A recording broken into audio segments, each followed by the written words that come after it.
Amen. Okay? So, manalangin tayo.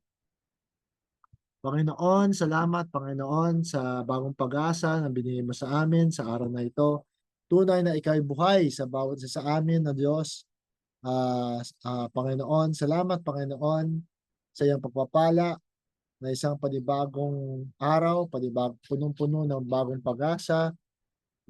Salamat, Panginoon, sa pag-ipon mo sa amin dito sa Bisticville. Salamat sa pag-ingat. Salamat sa pag-guide mo, Panginoon. Ikaw po, Panginoon, lagi ang siyang namumuno sa amin ah, sa pamagitan ng aming ah, kalakasan.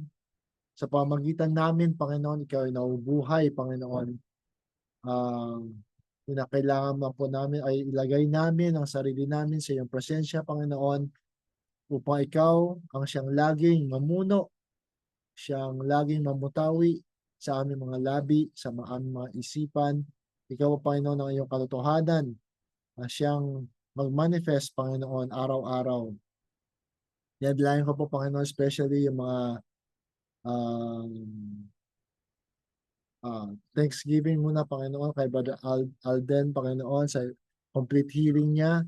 Bagamat tuloy-tuloy pa rin ang kanyang medication. Pero nakita namin, Panginoon, na siya po ay papuntang recovery na. And eventually, Panginoon, salamat po kami, Panginoon, sa kanyang complete healing. Gayon rin, Panginoon, sa mga mahal namin sa buhay na may karamdaman, kay Uncle Alfonso, Panginoon, na tatay ni Grace, Panginoon, ikaw po, Panginoon, ang siyang mag-bless sa kanya. I-bless mo rin si Pinsan Grace na kalakasan, ng alertness, ng blessings and good health, Panginoon, sa kanyang pag-alaga kay Uncle Alfonso. Ngayon rin, Panginoon, ikaw rin, Panginoon, ang aming sandigan, Panginoon, sa anumang karamdaman na pinagdaraanan ni Pastor Jess. Ikaw, Panginoon, siya mag-bless sa kanya, mag-heal sa kanya, touch his body, Lord. Alam namin, Panginoon, na wala po imposible sa iyo, Panginoon. Kaya alam namin, Panginoon, that yan po ay parte ng kanyang proseso.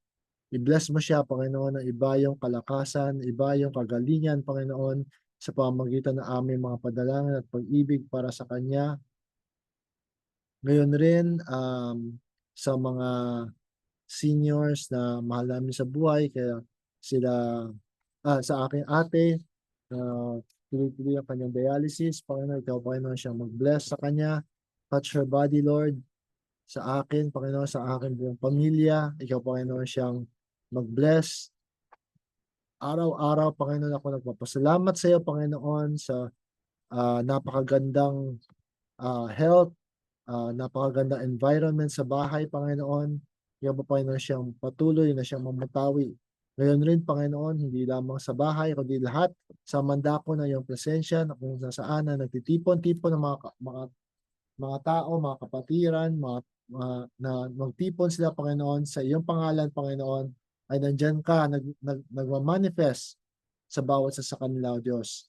Touch mo, Panginoon, especially yung mga senior citizens, sila Sister Linda, si Brother Ruben, si Brother Perry sa US, kay Brother Danny, sa lahat ng mga seniors at kahit na hindi seniors, Panginoon, bawat isa, Panginoon, ikaw, Panginoon, siya mag-bless, mag-heal, magbigay ng kasagutan, anuman yung mga karamdaman, anuman yung mga hinahanap nilang mga solusyon sa anumang pinagdaraanan.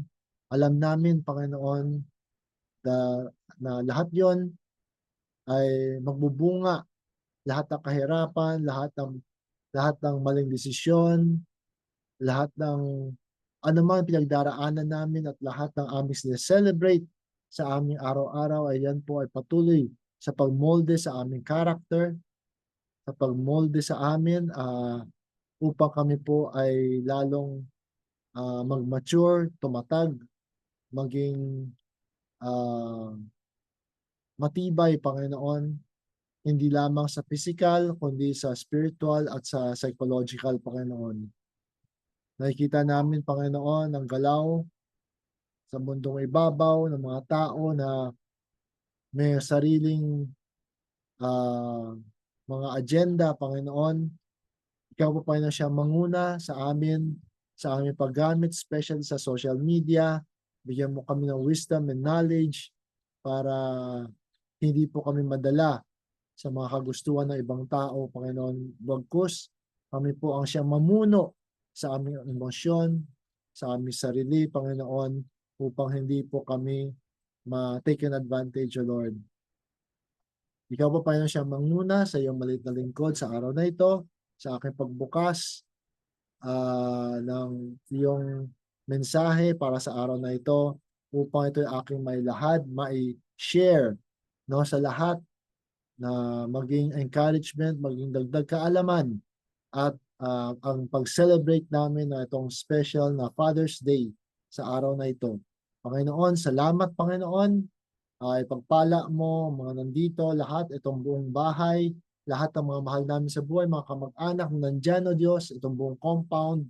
Wala po imposible sa iyo, Panginoon, kundi lahat ng pagpapala, safety, security, Panginoon. I-bless mo kami sapagkat ito ang aming kakayanan, Panginoon, na magbigay ng panalangin, ng care, ng malasakit, Panginoon, sa kapwa sa pamagitan ng kapangyarihan na iyong inihayag sa amin sa pamagitan ni Kristo Jesus. Ikaw po, Panginoon, ang siyang nag-bless at binabalik namin lahat sa iyo, papuri, salamat at pag-ibig. Lahat ito ay aming dalangin sa matamis sa dakilang pangalan ni Kristo Jesus. Amen. Amen. Amen. So, mensahe po today,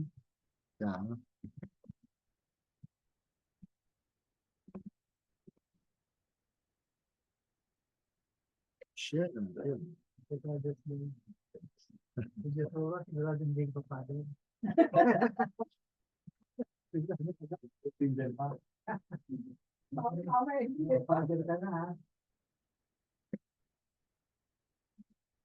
Amen.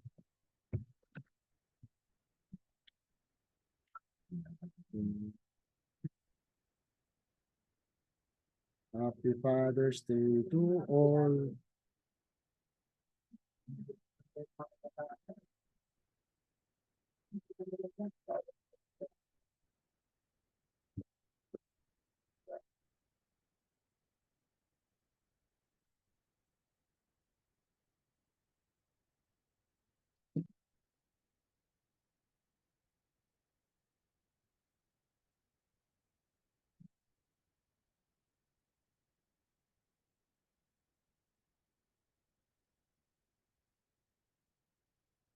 People. Okay,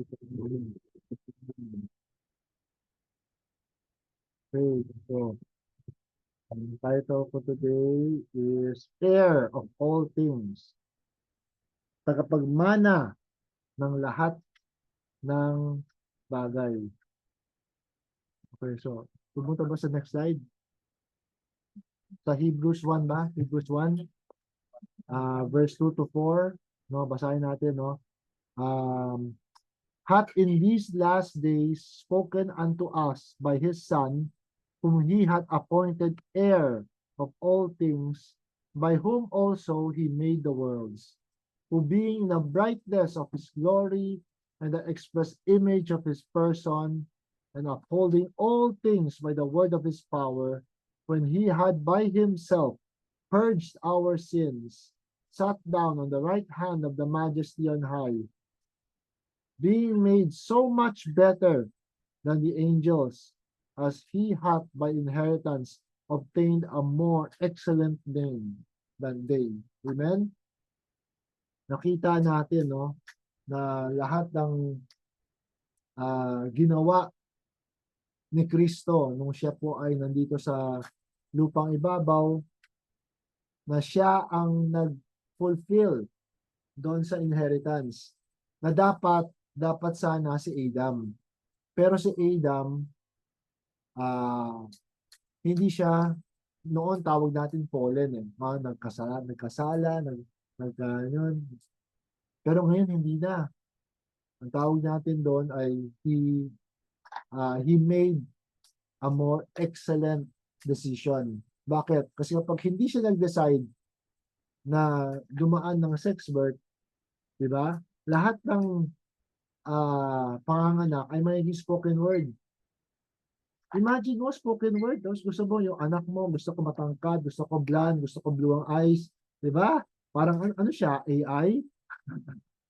Pero makikita natin na anong purpose ng creation kung lahat instant. Nung wala pang creation, there was nothing. There was, di ba, sabi nila, ay, gusto ko bumalik ng langit kasi doon walang hirap, walang gutom, walang kawalan.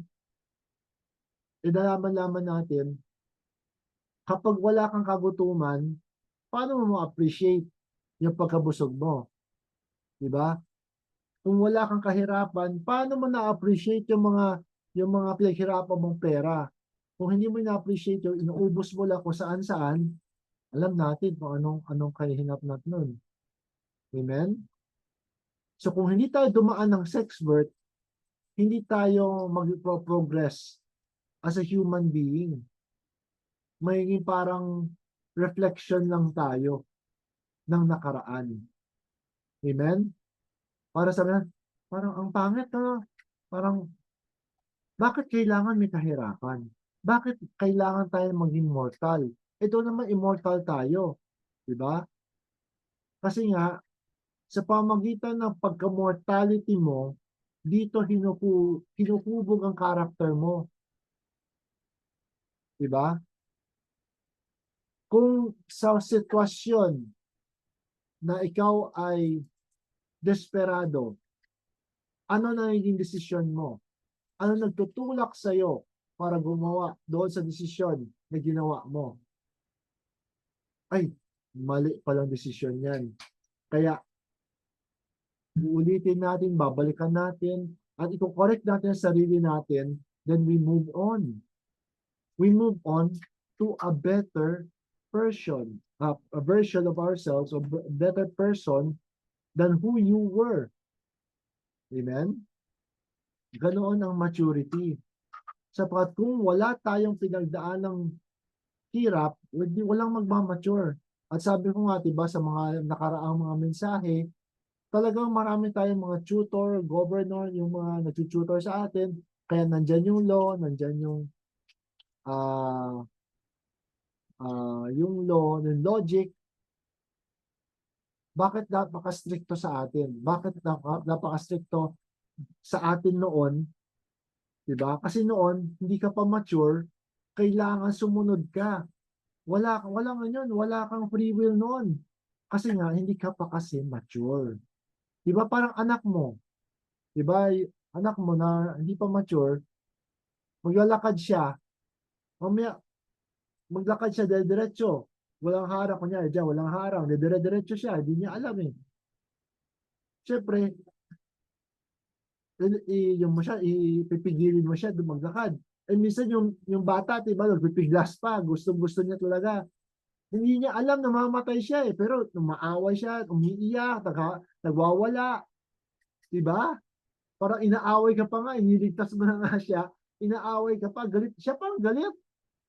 Pero hindi niya alam kasi eh, diba? Eh nung lumaki na siya, nung nalaman niya, hindi mo na kailangan siyang pigilan. Hindi mo na siya kailangang supilin ang kanyang free will. Amen? Diba? Kasi nag-mature na eh. Ganoon tayo. Ang birthright natin is more than just this flesh. Amen? Tayo ay spirit beings living in this earthly experience, itong earthly body na ito. Diba? Yung sabi nga ni Bardon, buksan mo ako, hanapin mo yung kaluluwa ko kung makita mo. Wala kang masusulyap na kaluluwa dito sa physical na ito. Sapagkat lahat ito ay parang virtual natin. parang alam mo yung game, di ba? Meron kang nilalarong game, tapos ikaw ang bida doon sa game na yun, di ba? Siyempre, doon sa game na yun, minsan namamatay yung bida mo. Nung namatay yung bida mo, namatay ka ba? Hindi, di ba? Pero sa game, patay ka. Ah.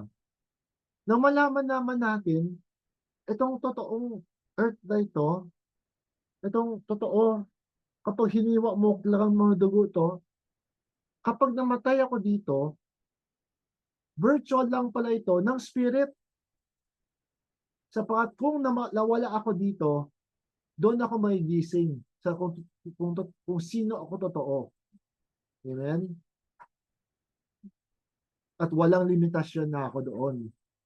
But for now, nandito tayo, minomolde tayo yung character natin. Ano mo?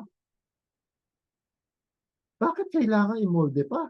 Doon, no, spirit being ako, wala, immortal ako, lahat, malaya ako. Diba? Bakit ako kailangan imolde yung character ko dito?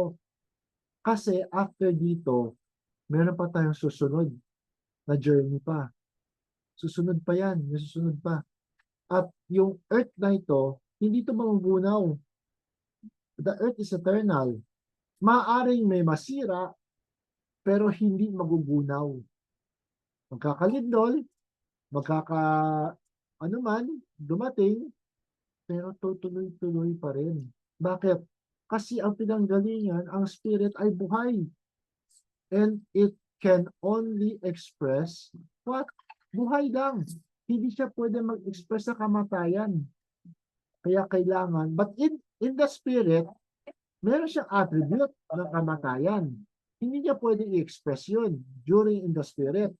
Ngayon, nung gumawa siya ng creation at pumasok siya sa kanyang creation, doon niya na-experience ang kamatayan. Di ba? Pero, ang kamatayan pala ay isang ilusyon.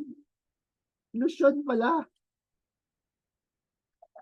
Sapagat ang Diyos na buhay, ay Diyos ng mga buhay. Hindi siya Diyos ng mga patay. Oh, huwag mo sabihin sa akin, meron ka bang ibang Diyos, Diyos ng kamatayan? Fairy tale lang yun. Gawa lang ng tao yun para pagpanakot sa bata. Pero kasi nga, diba, yung pag-molde sa character natin,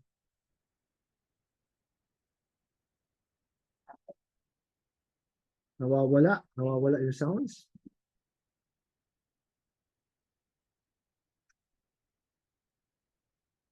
Nawawala ba yung sounds?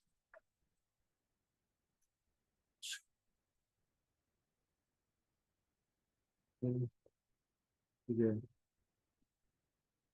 So, yun.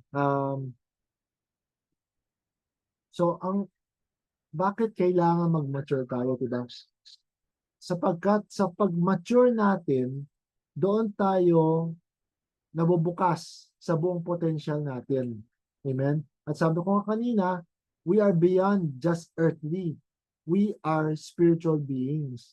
At yung pag-exercise mo ng iyong pagiging spiritual being ay kaya mo i-exercise kahit na nandito ka sa earthly form na ito.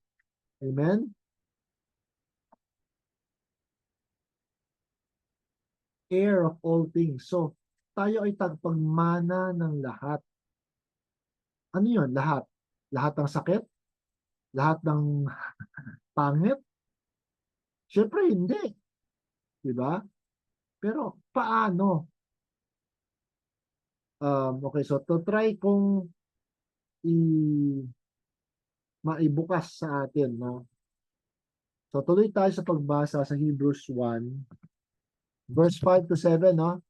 For unto which of the angels said he at any time, Thou art my son, this day have I begotten thee. And again, I will be to him a father, and he shall be to me a son. Verse 6, and again, when he bringeth in the first begotten into the world, he saith, and let all the angels of God worship him. Biruin mo. Sabi yan ni Jesus Christ, diba, nung pinapahirapan siya. Sabi niya, isang tawag ko lang, ilang legion ang kaya niyang ipababa ng anghel. Pero hindi yan yung ministry niya. Amen? Pero kung gustuhin, kaya. Mangyayari. Amen? Sino ba si Kristo? Ngayong present moment na ito. Nang malaman-laman natin si Kristo Jesus ay, si Kristo ay hindi tao, hindi siya personalidad na isang tao lamang. Kaya nga sabi niya, when I am lifted up, I will draw all men to me. Sabi niya, kailangan mamatay ako para, sabi niya, it is expedient for me to go, to die, para dumating ang Holy Spirit sa lahat. O kaya, ang ibig sabihin, para magising ang Holy Spirit ninyo. Amen? At magigising lang to kapag dumating tayo sa wastong maturity natin. Diba ang isang tao, ma-realize mo ang full potential mo nung fully matured ka na. Nung hindi ka pa matured, wala eh. Hindi mo napapakinabangan bagamat kaya mong magsuot ng damit, pero nung bata ka pa, hirap na hirap ka magsuot ng damit. Pero kayang-kaya naman actually, di ba? Kasi hindi ka pa nasa wastong maturity. Hindi mo pa naunawaan. Ganoon din sa spirit natin, sa mga powers na available sa atin. Amen? Kailangan dumating tayo sa wastong maturity natin. Amen? Ngayon, sino makakapag-determine kung siya ay nasa wastong maturity na? Diba? Ang taong yun lang. Siya mismo, ako, kunyari ako. Ako mismo lang makaka-determine kung hanggang saang maturity na ako. Amen? At kailanman, dito sa lupang ibabaw, hindi mo pwede sabihin, mature na ako. Tapos na. Hindi na ako mag-aaral ng iba. Wala na ako matutunan ng ibang bagong bagay. Imposible. Kahit na anong edad mo, ngayon, present moment na ito, marami ka pang bagong matututunan. Kahit na anong edad mo. Di ba? Kaya hindi mo pwede tuldukan sabi, spiritually mature na tayo, period. Dito na tayo. Yan ang ginawa ng lahat ng nauna sa atin. Ano ngayon? Yung mga denomination na ngayon. Malaking organization. Malaking mga simbahan. Sabi pa sa Biblia ko sa puro tulisan. Maraming tulisan sa taas. Amen? Kapag nagsimula ka magtuldok sa iyong growth and development, doon ka magsisimulang pabaliktad ka, magiging immature ka. Kasi akala mo, narating mo na yung rok-rok ng iyong maturity. Buhay tayo. Amen? The universe is continuously expanding. Alam nyo ba, scientifically speaking, bawat segundong tumatakbo, yung lugar na kung saan tayo sa buong universe, sa yung lugar kung nasaan tayo, after ilang segundo, wala na tayo doon. Bakit? Yung mundo natin na umiikot sa araw, ang araw ay kasama ng bilyong-bilyong mga araw na umiikot sa Milky Way at bilyong-bilyong mga Milky Way umiikot sa buong universe na tuloy-tuloy na nag-expand pa hanggang ngayon. Never tayo nasa isang lugar. Physically speaking, scientifically speaking to. Never tayong nasa, hindi, nandito lang ako, Bisticville. Kahapon nandito ako, ngayon nandito ako. Nandito lang ako, Pastor. Yes, sa tingin mo, yun. Pero sa tingin kalawakan, wala tayo sa kung saan man tayo noon. Amen? Kasi tumatakbo. Umiikot. Kung paano ang ating planeta umiikot sa araw, lahat ng yun ay umiikot sa ibang lugar. Amen? Kaya patuloy ang advancement ng knowledge, ng technology. Kung paano ang ibang mga larangan na nag-a-advance, ganoon din po sa spiritual. nag-a-advance din ang spiritual. Amen? Sabihin mong walang advancement ng spiritual. Diba? Last time, ang binasa natin, sabi natin, kung ang former ay perfecto, di sana hindi na nagkaroon ng pangailangan na gumawa ng panibago. Bakit may Old Testament? Bakit may New Testament? Ngayon, ang tao gusto nilang basahin ang New Testament. Ilang libong taon na nakaraan nakasulat yun. Hindi na po. Amen? Tuloy-tuloy lang tayo. Okay? So dito, sabi, di ba? And again, when he bring it in the first begotten into the world, he said, and let all the angels of God worship him. And of the angels he said, who maketh his angels spirits and his ministers a flame of fire. Verse 8, but unto the Son he saith, thy throne, O God, is forever and ever. A scepter of righteousness is the scepter of thy kingdom. Amen? Meron tayong kapangyarihan. Amen? Lahat po. Pero para maging ma-enjoy mo yung buong potential ng kung ano yung birthright mo, ano yung kapangyarihan mo, ano yung knowledge mo sa iyong kaharian, di ba? Kaya kinakailangan natin mag-mature spiritually. Amen? At yung buong potential nandyan. Amen? So kailanman hindi po tayo ginawa na tao lamang. Tayo po ay tao na pinaka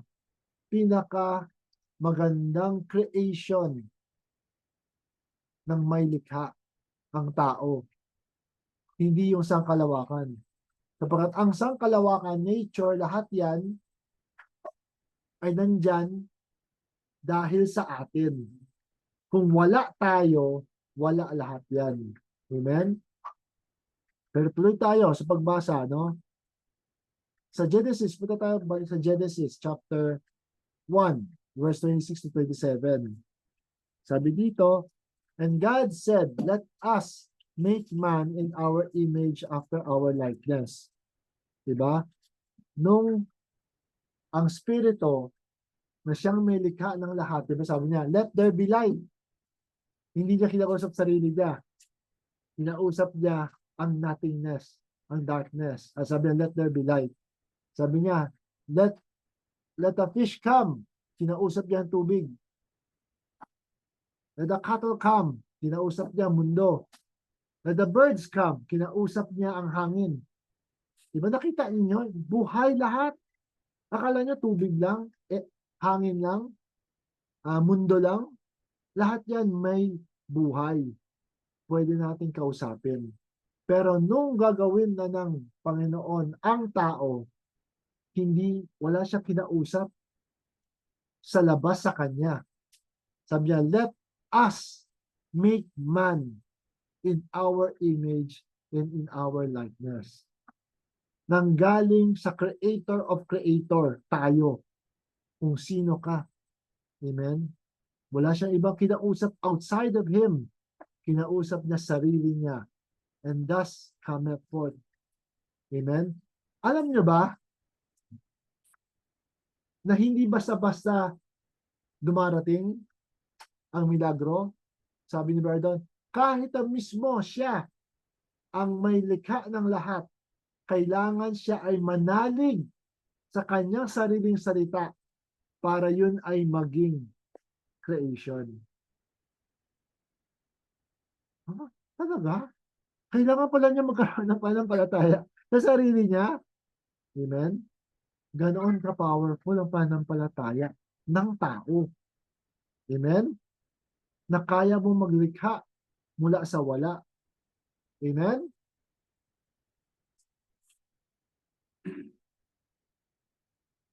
Diba sabi dito, God said, let us make man in our image after our likeness, and let them have dominion over the fish of the sea, over the fowl of the air, and over the cattle, and over all the earth, and over every creeping thing that creepeth upon the earth.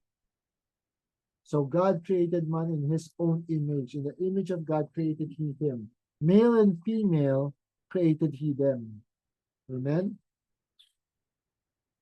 Yung buong potential natin, mga kapatid, huwag natin kalimutan. Amen? Yung buong potential. Tuloy tayo sa next slide. Sa Jeremiah chapter 11, verse 2 to 5, no? Hear ye the words of this covenant and speak unto men of Judah. Ito yung nakaraan. Ito yung naglahad ang Panginoon kay Jeremiah to the inhabitants of Jerusalem, and say unto them, Thus saith the Lord God of Israel, Cursed be the man that obeyeth not the words of this covenant, which I commanded your fathers in the day that I brought them forth out of the land of Egypt from the iron furnace, saying, Obey my voice, and do them according to all which I command you. So shall ye be my people, and I will be your God, that I may perform the oath which I have sworn unto your fathers, to give them a land flowing with milk and honey, as it is this day. Then answered I and said, So be it, O Lord. Amen? Ito po ay noong panahon ni Jeremiah, na nagsalita ang Panginoon, kasi ang mga Israelites palagi nagsasamba sila sa mga Diyos-Diyosan. Amen? Ngayon, apply sa atin to. Bagamat, mamaya magbabasa ako ng mga verses na sinasabi ina-abolish na yung curse. Pero, importante pa rin, ang sinabi niya dito, obey my voice and do them according to all which I command you. So shall ye be my people, and I will be your God. Saan yun? Sa isang boses na nasa labas natin? Hindi po. Amen? Dito. Dito. Kung ano ang sinasabi ng consciousness mo sa iyo. Amen? Sapagkat kapag nagsimula tayong labagin yon, doon ma-apply. Amen? Ang correction sa atin. Amen? So, bagamat, di ba? Bagamat lahat ay open sa atin, kailangan maunawaan natin kung saan ang flow ng kapangyarihan. Amen? Ang flow ng pag-ibig, ang flow ng energy, ang flow ng vibrational frequency. Amen? Sa tao. At sa hindi lang tao mismo, kundi ang Panginoon na nasa tao. Bawat every time na nagko-connect tayo sa mga tao, nakikipag-usap tayo, ginigising natin sa pamagitan ng kabutihan, ng pagmamahal, ano man yung mga fruits of the Spirit na ating minamanifest sa tao, sa animal, sa plants, lahat yun ay nagbubunga. Amen? Nagre-reflect siya kung anong tinanim mo, kasi yun din naaanihin natin eh. Amen? Pero ang pagtanim natin sa tao, kapag nag-reciprocate ang tao, nagigising, na-stimulate yung spirit, ang Christ yung sa taong yun. Kaya kailangan minsan hindi tayo makapadala sa emosyon, di ba? Hindi tayo makapadala sa anuman, kundi hayaan natin na yung patience, yung pag-ibig para sa kapwa ang siyang lagi mamutawi sa atin. Kahit sino man yung kausap natin. Amen? Pero kasi yung mga tao kasi minsan, kaya palagi silang nakafocus sa panlabas lang. Kailangan mag-focus tayo sa panloob natin. Kasi nandoon yung totoong kapangyarihan. Amen? Diba? Sabi natin, wala kang control sa mga iniisip ng tao sa iyo. Anong sabihin ng tao sa iyo?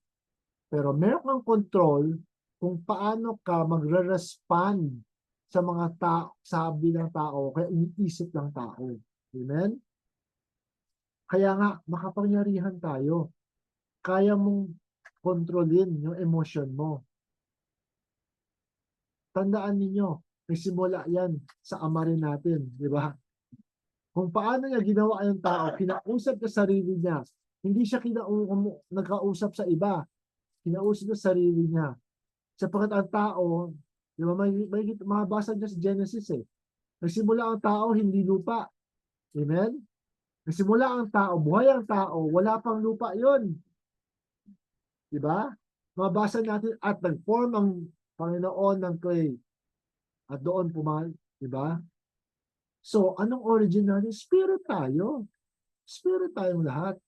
Pero kailangan matemper natin yan, come to this understanding. At the same time, yung understanding mo, kapag naunawaan mo, di ba, kailangan mamutawi sa iyo yung pagpapakumbaba kasi maunawaan mo yung panggagaling. Amen? So, tuloy tayo. Sabi ito sa Romans chapter 2, verse 14 to 15. For when the Gentiles, Romans chapter 2, verse 14 to 15. For when the Gentiles, which have not the law, do by nature the things contained in the law, these, having not the law, are a law unto themselves. Diba? Nung diba, ang Israel, marami silang mga laws eh. Mosaic law, diba? Pero bakit yung ibang nation nagpo-prosper? Bakit yung ibang nation na dapat sabihin mo, nag-Diyos-Diyosan sila? Pero bakit nagpo-prosper sila? Diba? Kung sila yung makasalanan talaga, di dapat naulat mo. Tingnan din nyo sa Sodom and Gomorrah. Oh. Namutawi yung sa buong nation, yung baho na ginawa nila. Kaya umulan ng asupre, nasira ng syudad ng Sodom and Gomorrah. Pero bakit ang daming nation pa rin? Nung nakarating sila si Joshua sa promised land, o kaya nung dumating si Abraham, diba, nung dumating si Abraham doon sa promised land, diba, may mga tao na nandoon. Hindi yung pagpunta niya, sila pa lang ang, diba, bagamat ni-promise sa kanila ng Spirit, pero may mga tao na.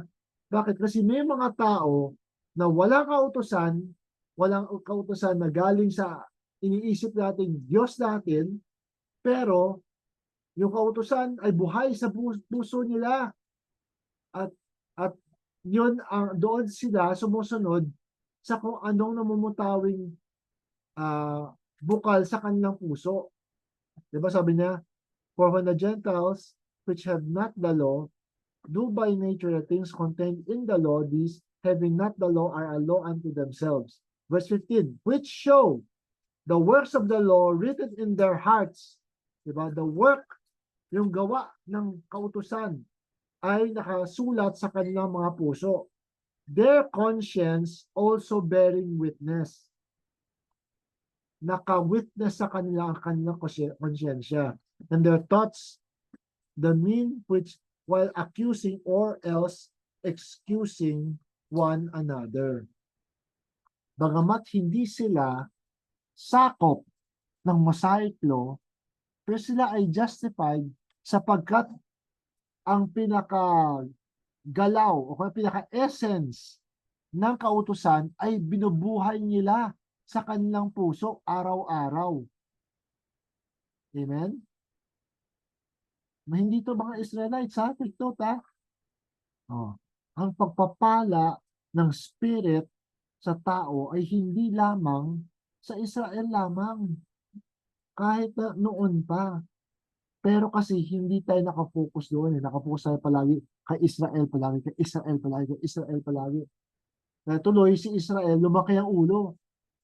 Hindi naman si Joseph, the dreamer. Diba? Kailangan, sa katutak na hirap, kailangan niyang pagdaanan para siya ay lumabas maging preserver of life sa lahi nila.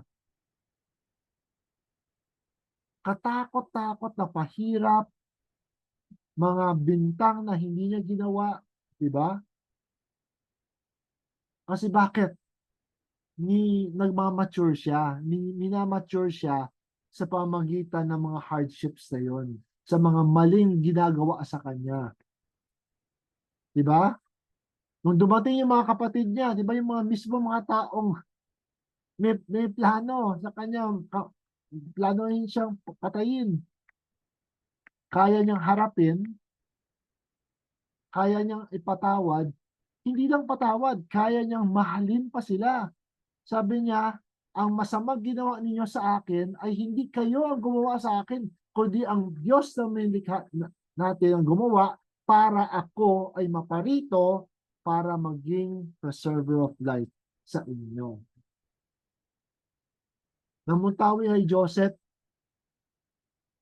yung thirst ng pagmamahal. Diba nalungkot siya, umiyak siya, diba lumabas siya, umiyak siya. Umiyak siya hindi dahil sa galit, umiyak siya dahil sa pagmamahal niya sa mga kapatid niya. Pero kailangan i-test niya ang mga kapatid niya nung na-meet niya. Hindi siya agad nagpakilala, ako si Joseph. Diba? Tinest niya yung mga kapatid niya kung nag-mature na ba ito mga kapatid ko ito. Bagamat sabihin natin yung 10 brothers, 10 half brothers niya, lahat ay mas matanda sa kanya. Pero mas immature sila. Kaya kailangan i-test niya sila na pinapunta niya si Benjamin, yung kapatid niya, di ba? Para kapag nidetain niya si Benjamin, anong gagawin ng mga kapatid? Di ba? Doon niya malalaman kung talaga bang nag-mature na ito mga kapatid na ito. Hindi. Amen? Kasi kung wala silang pag-ibig kay Benjamin, sana, nung sinabi ni Joseph, iwan niya si Benjamin dito, masaya sila, yay! Naiwan si Benjamin. Pero nakita natin, through the years, yung 10 half-brothers niya, nasisisi rin. May pinagdaanan rin sila sa buhay nila. Amen? Kaya nagbago. Kaya mahal na mahal rin nila si Benjamin kung paano minahal ni Jacob si Benjamin rin. Diba sabi nila, kapag iniwan mo si Benjamin dito, wala na po kaming may papakitang muka sa aming ama na si Jacob kasi mamatay siya, sigurado. Amen?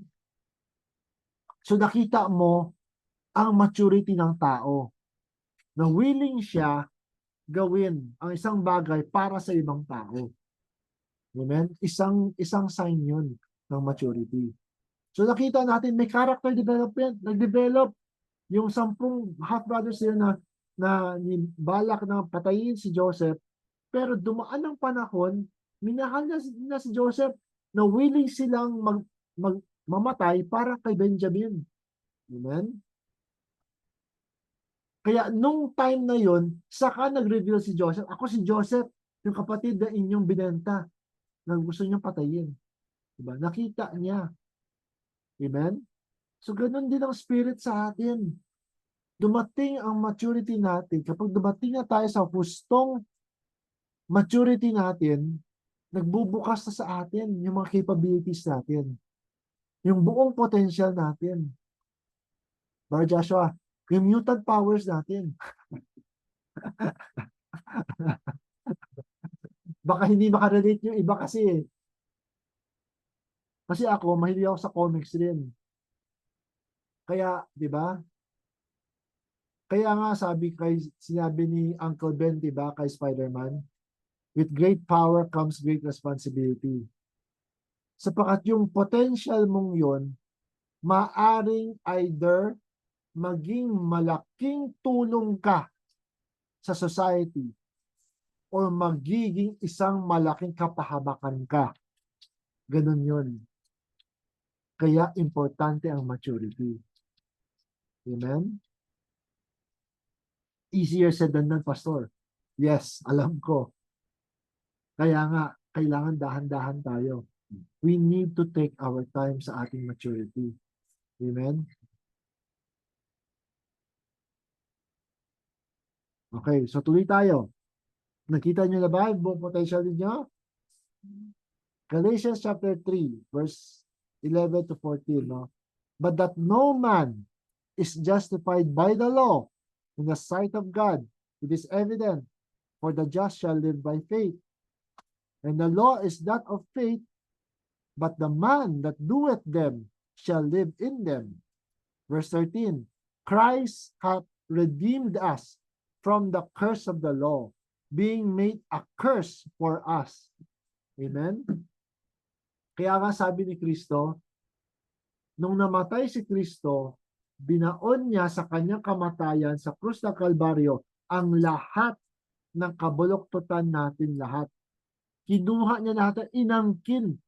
Ginawa nga siyang kasalanan para sa atin.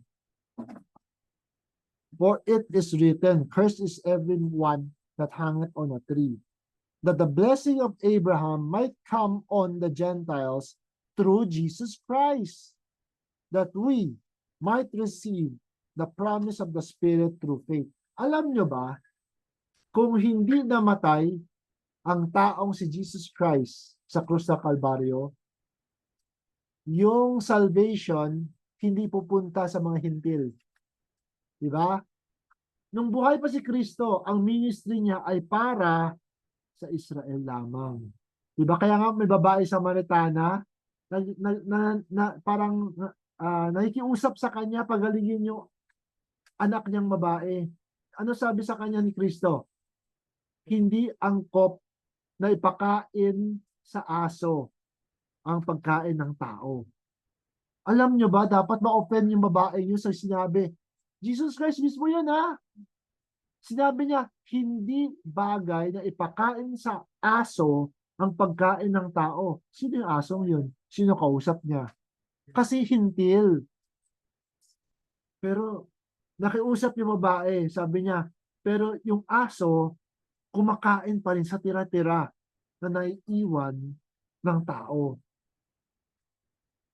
Nagpapakumbaba yung babae. Nakita ninyo? Gusto ba natin ganon? Na yung mga tao humihingi ng panalangin sa atin? Maghalos magdupasay sa atin? Hindi. Diba? Sabi ni Kristo, grabe ang iyong panampalataya. Diba? Sa isang unbeliever, sa isang hintil, sabi niya sa buong Israel, wala akong nakitang ganong klaseng panampalataya. Sabi niya, umuwi ka, gumaling na anak mo. Ang iyong panampalataya. Bagamat hindi pa oras ng mga hintil. Amen? Sa pamagitan ng pagpapakumbaba, sa pamagitan ng pananampalataya, na kahit tira-tira, yung pagtapon, yung pang-aso, kukunin ko ito para lang makuha ko yung pagpapala na yon. Nakita ninyo yung pride ng babaeng yun, kung ano dapat niyang lunukin sa sinabi ni Kristo sa kanya. Pero kasi nga, hindi pa tamang ministry kasi. Buhay pa si Kristo noon, ang ministry niya ay para sa Israel lamang kasi. Hindi pa oras. Pero nung namatay siya, di ba, nabukas na. Lahat ng hintil ay nakatanggap. Nakita ninyo yung flow, yung ganda ng takbo ng ministry. So nagpo-progress ang ministry up to now. Kahit na ngayon. Kaya nga, tinatanggal na natin yung one-man ministry, tinatanggal na natin yung superior-inferior, sapagkat lahat tayo ay tao. Sabi, nasaan ang kaharian ng Panginoon? Diba? Nasa iyo ang kaharian ng Panginoon. Sino sa tao sa buong mundo na hindi gawa ng Panginoon? Kung galing sa Panginoon, di meron kaharian ng Panginoon sa kanya. Baka siya gumagawa ng mali kasi hindi pa siya niya alam. Hindi pa siya gising. Ano gagawin mo? Susupilin natin? I-take over natin? Sabihin natin, tayo mas may alam. Tayo dapat mamuno. Hindi. Amen? Ang kakayanan natin bilang nakakaunawa ay maging ehemplo. Maging mga buhay na ehemplo. Example. Kung paano ang mga pastor ay inatasa kami na huwag mamuno sa tupa, kundi kami ay maging mga example sa tupa. Di ba sabi niya, don't be overlords. Kayo ay maging mga halimbawa. Bakit? Kasi hindi naman talaga tupa mo yun. Eh. Tupa ng Panginoon yan, no? Amen? Kahit na mismo ang pastor, nagbahay-bahay, nag-convert sa tao. Kasi ang Pilipino lang ng Pilipino, kapag utang na loob, diba? Grabe ang utang na loob. So, makikipagpatayan. Which actually, in one way, okay. Pero, diba? Yung pinagkakautangan mo ng loob, na pinaglalaban mo yung paniniwala niya, kapag gumagawa na ng kabulastugan na, ng kamalian, i-defend mo pa rin. Kasi bulag ka na. Iniidolo mo siya eh. Huwag ganon. Amen? Kaya, di ba? Kaya nga may politika eh. Kaya magulong politika ngayon eh. May BBM, may Sara. Tama na. Isang bansa lang tayo. Mga Pilipino tayong lahat. Amen? Sana, yun ang mamutawi sa atin. Wala tayong kinakampihan. Sapagat lahat ay Kristo. Amen?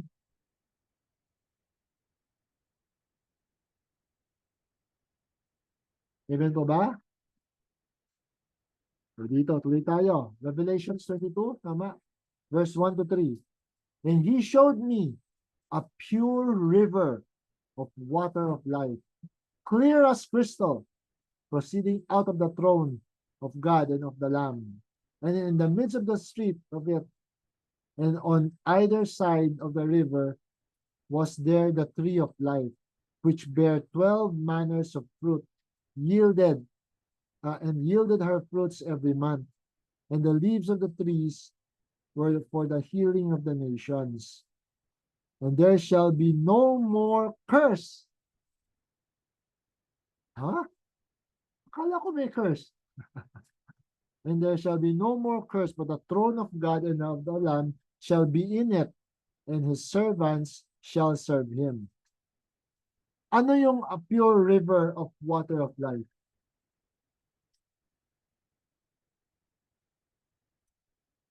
Tao. Amen? Diba? Hindi, ito pa lang eh. Katawan pa lang natin eh. Majority na nandito sa katawan natin ay tubig. Tubig. Tayo yun. Pure. A pure river of water of life. Nasa atin po.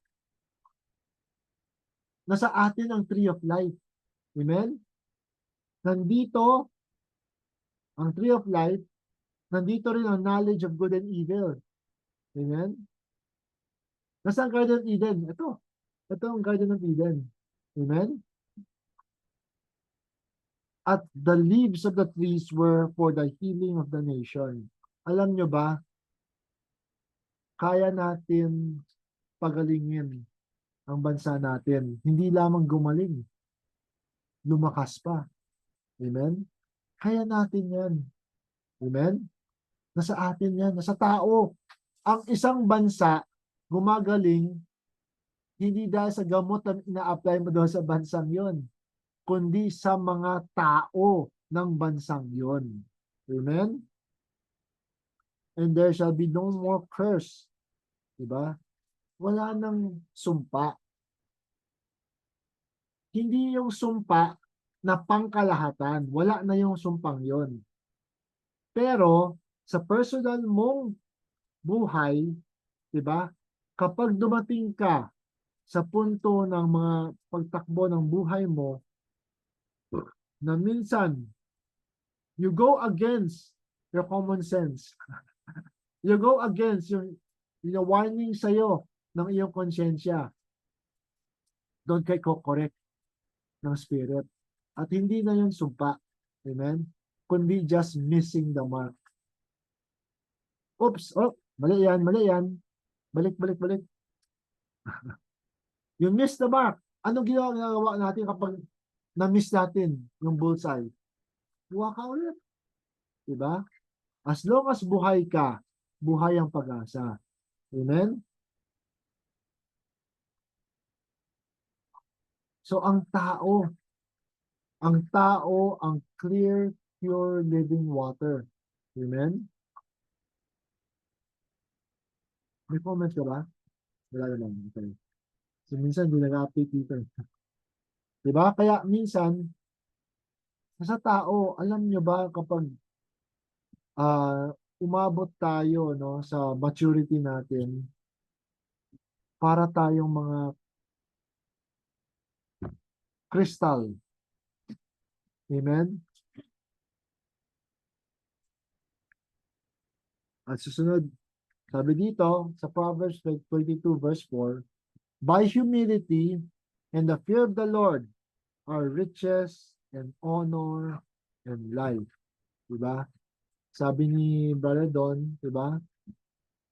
Ano sa tingin mo? Pag mag-isip ka ng tatlong mga bagay na gustong gusto mo, money, health, and joy. Ngayon, maghanap ka ng tao at maging source ka sa mga taong yon. At kailanman ay hindi ka mauubusan ng pagpapala. Amen? Bakit? Sino ba ang Panginoon? Diba? Amen? Kung paano tayo mag-connect sa ating kapwa, doon lalong nagpo-flow ang spirit ng buhay. At dito, sa pag-flow ng spirit ng buhay na yon, doon lalong lumalaganap ang kabutihan, ang kagalingan, ang karangyaan, diba? Ang kagalakan. Amen? So, last, sana makita ninyo na lahat ito, lahat ng kapangyarihan, buong buo, diba? Lahat ng gusto mo na makuha, posible lahat yon. Pero kailangan ito-temper natin yan ng maturity and humility. Amen? Sabi sa last slide ko, understanding, patience, compassion, and open-mindedness come together to guide and lead us to inspire one another for betterment, improvement, and progression, to manifest love unconditionally. Amen? Amen po ba? Diba?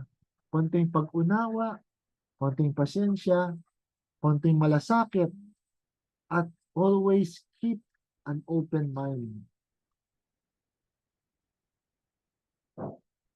Yan ang magtuturo o mamumuno sa atin sa paano natin maengganyo ang isa't isa para sa kabutihan, sa pag-unlad, at pag-move forward natin para makapag-manifest tayo ng pag-ibig na walang hinahanap na kapalit. Amen? Mga Panginoon? Okay. Diba? Sa pamagitan nun, alam nyo ba sa pagiging selfless ninyo, doon nakikita yung totoong lakas ng iyong character. Amen? Kung gaano, kung how far you've come. Amen? Ano gusto mong share?